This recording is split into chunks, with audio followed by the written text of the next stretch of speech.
salve galera, sejam todos bem-vindos ao canal. O Flamengo bate o Fluminense no Maracanã, 2 a 0, gols de Pedro e Cebolinha no segundo tempo.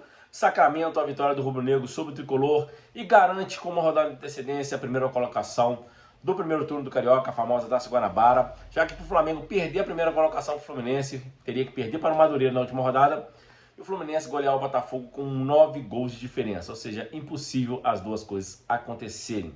O Flamengo perder para o Madureira e o Fluminense golear com 9 gols de diferença o Botafogo.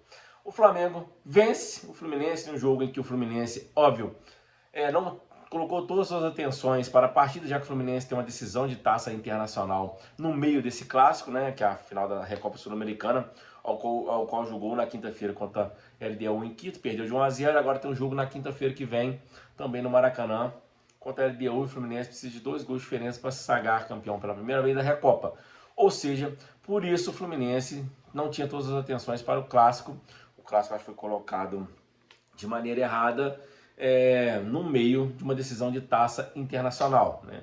Obviamente, por conta disso, o Felipe Diniz colocou o time bem mesclado, né? Tinha alguns titulares e algumas reservas, não colocou o time todo completo, que os caras já jogaram na altitude. Imagina ter que jogar no sol de 4 horas da tarde, no final de fevereiro, para jogar um clássico contra o Flamengo, um clássico decisivo, né?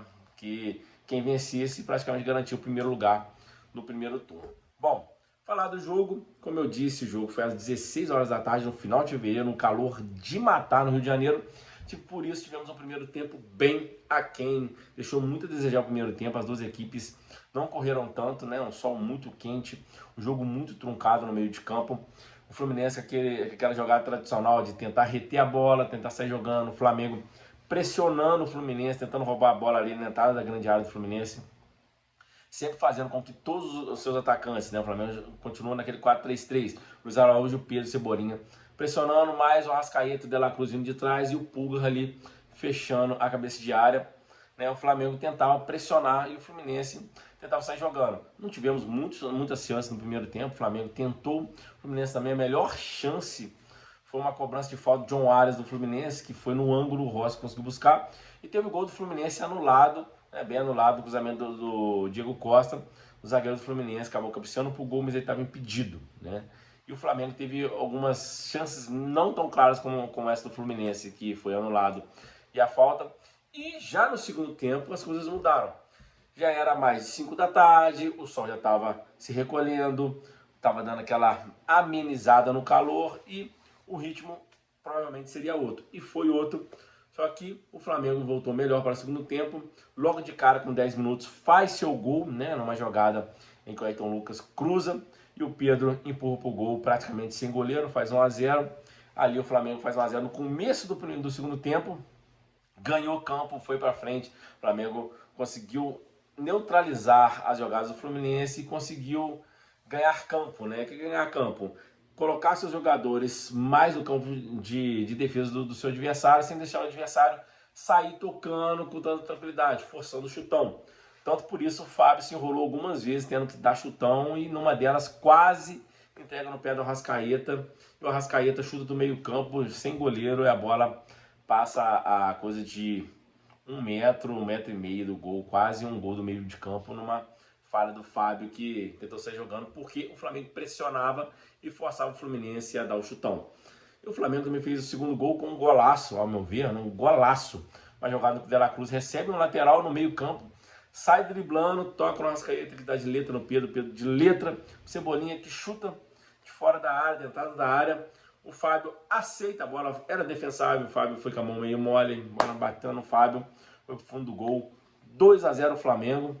Ali depois o Tite fez várias substituições, colocou o Gabigol, colocou o Vitor Hugo, foi tentando povoar o meio campo com jogadores com mais vitalidade, né? Colocou o Igor Jesus, colocou também o Matheus Vinha no lugar da Ayrton Lucas, e o time ganhou fisicamente, que já era melhor fisicamente, né?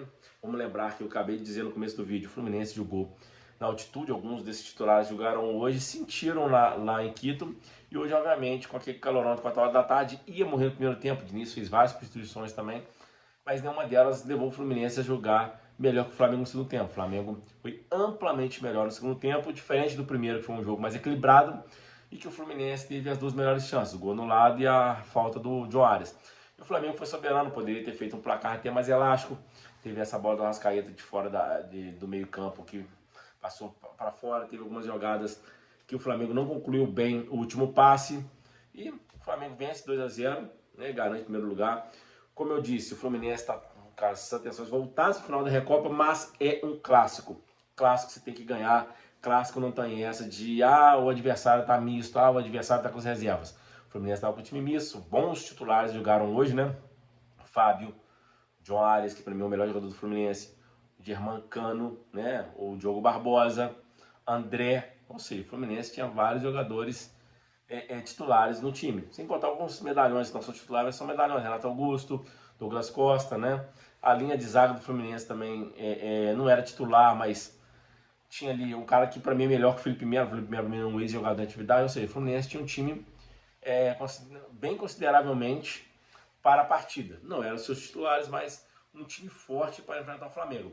A gente tem que lembrar também que são os últimos 2 campeões da Libertadores que estão se enfrentando. Em um clássico, o Fluminense, nos últimos 2 campeonatos cariocas, venceu o Flamengo, dando 2 vices para o Flamengo. O Flamengo precisa vencer o Fluminense esse ano, até por uma questão de honra, né? Não deixar o Fluminense sequer respirar. Tem que chegar e vencer, esse ano com titular, com reserva, com misto, igual foi hoje. Tem que vencer. E o que mais tem chamado a atenção no Flamengo é a solidez defensiva. Não dá chance do adversário finalizar de dentro ou perto da grande área. Como eu disse, teve o gol anulado, fez uma jogada que o cara estava muito impedido, e a falta do John Arias foi bem de trás, uma bola parada, né? E também o gol anulado começou numa bola parada. Ou seja, o time do Tite é bem sólido, não sofre gols, e isso é bom, porque eu sou um time que não sofre gols e tem atacantes, né, jogadores de meio campo, tem muita qualidade, uma hora ou outra vai criar uma chance de gol. Ainda não é o time que a gente quer, mas está evoluindo bem. E jogadores como Vera Cruz, Arrascaeta, Pedro, né? Toda vez que tiver uma chance, vai ser difícil para o adversário, né? Você ainda tem o Cebolinha, tem o Luiz Araújo, tem o Bruno Henrique e Gabigol que está no banco. É um time muito qualificado. Então, se a defesa for bem, o ataque uma hora ou outra vai resolver.